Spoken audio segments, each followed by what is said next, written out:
Bienvenue mesdames et messieurs dans votre émission Vivre les réalités du ciel sur la terre. Je me présente, je suis le pasteur André et nous avons comme règle d'or sur ce plateau que Jésus-Christ est Seigneur et la parole de Dieu est l'autorité finale. Alors nous continuons exactement là où nous sommes arrêtés. Nous étions en train de démontrer que en effet, la foi n'est pas simplement le fait de dire que j'ai la foi. Non, la foi est une démonstration de la puissance de Dieu dans ta vie. Donc, quelqu'un qui a la foi ne peut pas ne pas avoir des preuves. C'est-à-dire que ta foi, si ta foi ne produit rien, c'est-à-dire que ta foi, elle est fausse. Écoutez-moi encore. Si ta foi ne produit rien, ça veut dire que ta foi, elle est fausse. Alléluia. Nous avons démontré comment la foi est une puissance. C'est la puissance qui te met au même niveau que Dieu.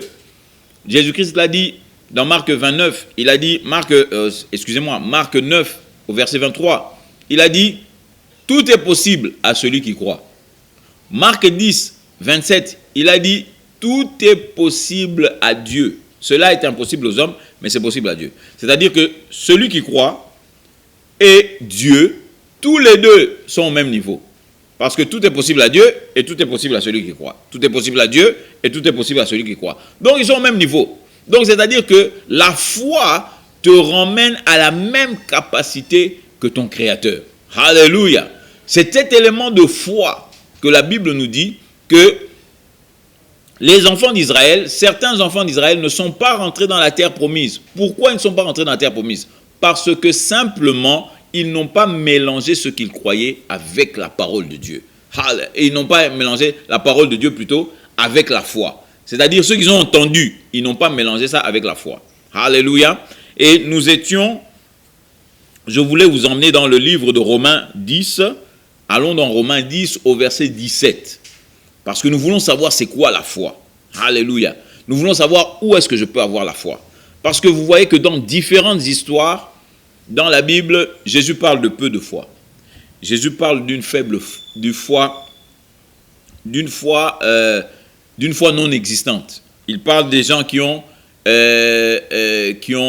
une grande foi. Alléluia. Donc vous voyez qu'il y a différentes mesures. Donc c'est-à-dire que si la foi, elle est là, donc moi je peux me permettre d'avoir... C'est qui va me donner la foi? Est-ce que la foi, je l'ai quand je prie? Est-ce que la foi, je l'ai quand je jeûne? Ou bien la foi vient par une autre manière? Ou bien quand je demande à Dieu, Dieu donne-moi la foi et Dieu me donne la foi. Alléluia. Vous allez voir que, mon frère, ma soeur, la foi ici, elle est très claire. D'où vient la foi et comment nous recevons la foi? Alléluia. Maintenant, regardez ceci. Romains 10 au verset 17. La Bible est très claire. La Bible est très claire. Je vous lis à partir de la version Darby. N'oubliez pas, bloc-notes, bic et une Bible en papier. Alléluia, Bible en papier. Parce que lorsque le courant va partir, mon frère, ma soeur, alléluia, bien que nous arrivons dans une époque où le courant ne partira plus dans ce pays. Alléluia. Je le prophétise en tant que prophète de Dieu, je déclare que le courant ne partira plus dans ce pays. Alléluia. Nous allons retrouver notre stabilité. Maintenant, écoutez-moi bien. Il dit dans Romains 10, au verset 17, je vous lis ça à partir de la version Darby qui diffère un peu de Louis II, mais les idées sont les mêmes. Regardez ainsi. Il dit, ainsi la foi est de ce que on entend, et de ce qu'on entend, et ce qu'on entend par la parole de Dieu. Alléluia. En d'autres termes, la foi vient de ce que l'on entend, et ce que l'on entend vient de la parole de Dieu. Amen. Donc, quel est le moyen? Où est-ce que je peux trouver la foi? Voici que Dieu me dit, tu dois vivre par la foi. La Bible me dit, Dieu me dit que je dois être sauvé par la foi. La Bible me dit que je dois combattre le bon combat de la foi. Et la Bible me dit aussi que sans la foi, je ne peux pas plaire à Dieu. Donc, je dois savoir là où je peux trouver la foi. Dieu ne serait pas juste de me demander quelque chose que je n'ai pas. Mais maintenant, je sais où se trouve la foi. Pourquoi? Parce que la Bible me dit que la foi vient de ce que l'on entend, et ce que l'on entend vient de la parole de Dieu. Donc, en d'autres termes, c'est la parole qui donne la foi. Alléluia. C'est la parole de Dieu qui donne la foi. Amen. C'est la parole de Dieu qui emmène la foi. Alléluia. Amen. Donc, si je regarde bien, la foi vient de la parole de Dieu. Donc, peu de paroles, peu de foi. Beaucoup de paroles, beaucoup de foi. Aucune parole, aucune foi. Alléluia. Donc, ce qui fait que la parole maintenant devient mon unité de mesure de la foi. Toi, tu dis, oh, moi j'ai la foi. Bon, mon frère, combien de paroles de Dieu tu as au-dedans de toi? Oh, comment ça? Moi, je crois en Dieu. Non, on ne parle pas de croire en Dieu. On parle de la parole. D'ailleurs, ce mot ici, quand vous le regardez dans le texte original, ce n'est pas la parole de Dieu, mais c'est la parole de Christos. C'est la parole de Christ. Alléluia. Maintenant, combien est-ce que tu as la parole de Christ dedans de toi? C'est-à-dire l'œuvre de Jésus, que Jésus-Christ. Est-ce que tu y crois? Alléluia. Parce qu'il y a beaucoup de gens qui sont dans l'église, mais on se pose la question, est-ce que vous croyez vraiment en ce que Jésus-Christ? C'est comme par exemple, la Bible dit que Jésus-Christ a ressuscité d'entre les morts. Depuis que Jésus-Christ est venu, tout le monde ressuscite d'entre les morts. Mais est-ce que tu crois vraiment à la résurrection des morts? Parce que quand tu vas dans un deuil, sois honnête, quand tu vas dans un deuil, on te dit que non, oh, Ndeko Songolo, une telle amie ou un ami est mort. Qu'est-ce que tu fais? Est-ce que tu crois en la parole de l'évangile qui dit que ils ne sont pas morts mais ils dorment? Que leur esprit est avec Jésus-Christ mais leur corps est en train de dormir. Est-ce que tu y crois? Ou bien tu n'y crois pas? Parce que moi je crois que tu n'y crois pas. Parce que si je te vois comment tu pleures, oh, Atiki Bisso, il nous a laissés, il nous a abandonnés. Mais c'est parce que tu ne crois pas en la parole, papa. Parce que si tu croyais en la parole, tu allais dire Alléluia, Amen. Ils sont partis rejoindre Jésus. Ils sont assis maintenant dans la gloire du Père. Alléluia. Voici qu'ils sont dans un endroit où il n'y a plus de malheur, plus de tristesse, plus de jalousie, rien. Il n'y a que des bonnes choses dans la présence de Dieu. Ils sont dans la gloire. Tu serais dans la joie. Mais comme en vérité tu n'y crois pas, voilà pourquoi tu pleures. Voilà pourquoi tu passes du temps et à cause même de la tradition, excusez-moi, à cause de la tradition même, tu passes 40 jours à pleurer, à pleurer, à pleurer. Oh, le jour que Tokokutana. Mais d'ailleurs, le jour que Tokokutana, est-ce que tu crois vraiment que Bokokutana? Parce que la façon dont tu le dis, le jour Tokokutana, c'est parce que tu n'y crois pas, papa. Si tu y croyais, tu dis, hey, mon frère, tu es parti, t'en fais pas. Alléluia, on se reverra bientôt. C'est comme si ton frère partait aux États-Unis, il est promu, il reçoit une promotion, on lui donne beaucoup d'argent, mais la seule différence qu'il y a maintenant, c'est que toi et lui, vous ne serez plus en communication comme avant. Est-ce que tu vas pleurer comme si on l'avait tué?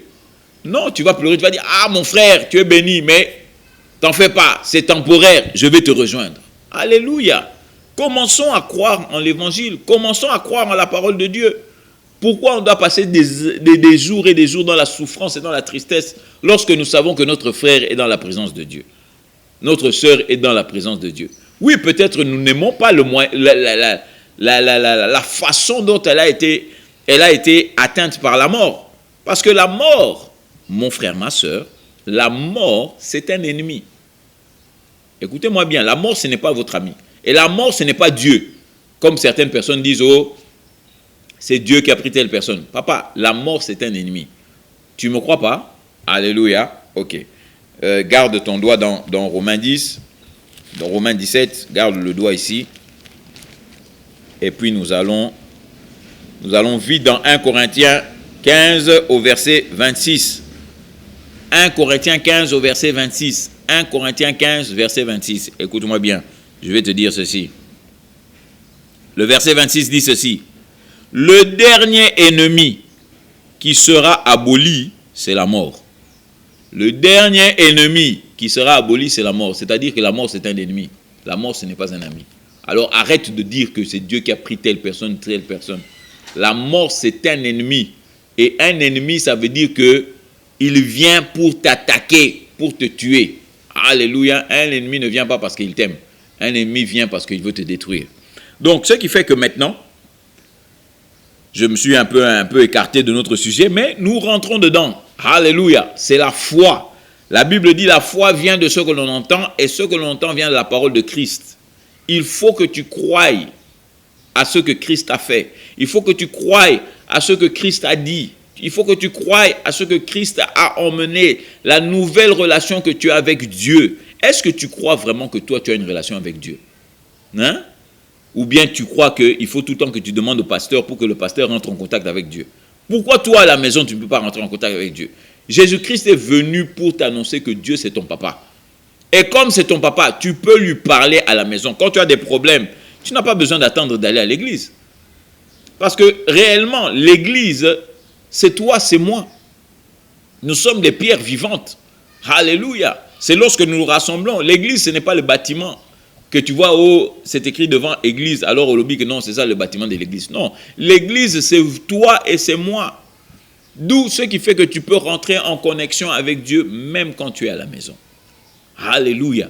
Dis-lui ce qui ne va pas et recherche dans sa parole la solution à tes problèmes. Alléluia. Au lieu d'aller voir tel cousin, telle cousine, oh, tout ça, oh, tel tonton, telle tantine. Non. Reste chez toi. Ouvre ta Bible, surtout le Nouveau Testament. Ouvre et lis. Qu'est-ce qui t'a été donné? La Bible dit que Jésus-Christ s'est fait pauvre afin que toi tu sois riche. Comment ça se fait qu'il n'y a pas la richesse dans ta maison? Plus que Jésus-Christ est mort pour que toi tu sois riche, comment ça se fait qu'il n'y a pas la richesse?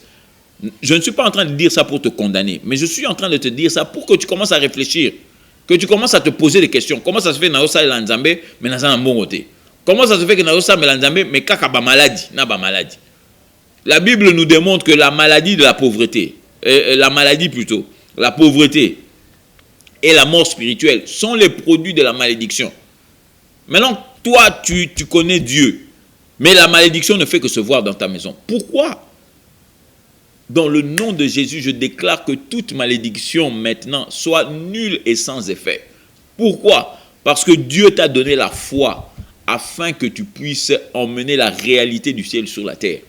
Amen. Alléluia. Comprends ça bien, que la puissance de Dieu, c'est l'évangile. La puissance de Dieu, c'est lorsque l'évangile est mélangé à la parole de Dieu. Amen. Alléluia. Donc, nous avons trouvé un principe ici qui est très simple. La Bible dit, ainsi la foi vient de ce que l'on entend, et ce que l'on entend vient de la parole de Christ. Donc, en d'autres termes, dans la parole de Christ, nous disons que beaucoup de paroles, beaucoup de foi. Moins de paroles, moins de foi. Zéro parole égale zéro foi. Écoute bien, la parole de Dieu. Alléluia. Nous avons cru pendant des années que non, la foi venait lorsque quelqu'un te donne des témoignages. Oh, tu sais, j'étais malade, on a prié et puis je suis guéri. Maintenant, toi, tu crois que ce qu'il a dit là a créé la foi. Je ne suis pas contre que cette histoire, ce témoignage a stimulé ta personne. Ce témoignage a donné de l'émotion. Donc, ce qui fait que tu dis, ah, en tout cas, Nzambe a ça la paix pour Nangaï. Mais la réalité, c'est que la foi vient de ce que l'on entend, et ce que l'on entend doit être la parole de Christ. C'est la parole de Christ qui donne la foi. Ce n'est pas les témoignages, c'est la parole de Christ. Alléluia. Donc, ce qui fait que tu peux écouter et être édifié par un témoignage, mais si tu veux que la même chose qui s'est passée chez le frère puisse se passer chez toi, mon frère, ma soeur, tu dois faire un travail dans ces livres. Tu dois t'asseoir et regarder la parole de Dieu et mélanger ta foi en ce qui est la parole de Dieu, ce que la parole te promet et ce que la parole de Dieu te donne. Alléluia. Donc, ce qui fait que la foi naît de la parole de Dieu. La foi naît de la parole de Dieu. Tu ne peux pas avoir la parole sans la foi. C'est pour ça que l'apôtre Paul appelle ça la parole de foi. Alléluia. Pourquoi la parole de foi? Parce qu'elle produit la foi. Amen. Alléluia. Oh mon frère, ce sont des choses merveilleuses. C'est la foi qui va payer ton loyer. C'est la foi qui va acheter ta nourriture. C'est la foi qui va travailler ton ministère. C'est la foi qui va emmener les gens dans ton église. Alléluia. Voici que aujourd'hui je me retrouve dans ce pays et que j'ai même une église. Aucun des membres de mon église peut te dire que moi je les ai appelés pour leur dire venez prier. Alléluia. Je ne les ai pas appelés papa. C'est en croyant en Dieu, en ayant foi en Dieu, que ces gens-là sont venus. Je ne les connais ni d'Adam ni d'Ève. Mais aujourd'hui, ces gens se sont cramponnés à l'évangile. Ils se sont cramponnés à la parole de foi parce qu'ils ont vu des résultats. La Bible, papa, a été écrite pour être vécue. La Bible n'a pas été écrite pour être simplement entendue. Alléluia. Voici que notre temps ensemble arrive à sa fin. Alors je ne peux me permettre de terminer ce temps sans t'offrir, comme cela est notre habitude, t'offrir le nom de Jésus-Christ comme Seigneur dans ta vie. Alléluia. La Bible dit, si tu confesses de ta bouche Jésus comme Seigneur et que tu crois dans ton cœur qu'il a sauvé, que Dieu l'a ressuscité d'entre les morts, tu seras sauvé. Alléluia. Alors mon frère, ma soeur, je veux que tu fasses cette prière après moi et tu dis simplement, Dieu le Père, j'ai entendu ta parole et j'ai reconnu que tu es le Dieu vivant. Maintenant, selon ta parole, la Bible dit, si je confesse Jésus comme Seigneur et que je crois dans mon cœur que toi, Dieu, tu l'as ressuscité d'entre les morts, je serai sauvé. Alors maintenant, Père, je confesse de ma bouche que Jésus-Christ est mon Seigneur. Et je crois totalement dans mon cœur que Dieu l'a ressuscité d'entre les morts. Et la Bible me dit que je suis sauvé. Alors je reçois le salut dans le nom de Jésus-Christ. Amen. Amen mon frère, amen ma soeur. Si tu as fait cette prière pour la première fois, je voudrais simplement te dire que tu fais partie maintenant des enfants de Dieu. L'héritage de Dieu t'appartient. Le Nouveau Testament est pour toi, l'Ancien aussi est pour toi. Tout ce que Dieu a fait est pour toi. Alléluia. Alors je t'encourage à trouver une bonne église, là où la parole de Dieu est prêchée et Jésus-Christ est reconnu comme Seigneur. Si tu n'as pas d'endroit où aller, tu ne sais pas quoi faire, tu peux nous appeler. Nous allons te répondre, mon frère, ma soeur, et peut-être même c'est moi qui vais prendre l'appel et je vais te diriger là où tu dois aller. Et si tu veux même qu'on prie pour toi, on va prier pour toi, car ton temps de vivre la réalité du ciel sur la terre est arrivé. Alors je suis le pasteur André, vous rappelant que Jésus-Christ est Seigneur. À la prochaine et à nous revoir. We clap our hands to give you the glory. We clap our hands to give you the praise. And we will praise you for the rest of our days. Yes, we will praise you for the rest of our days.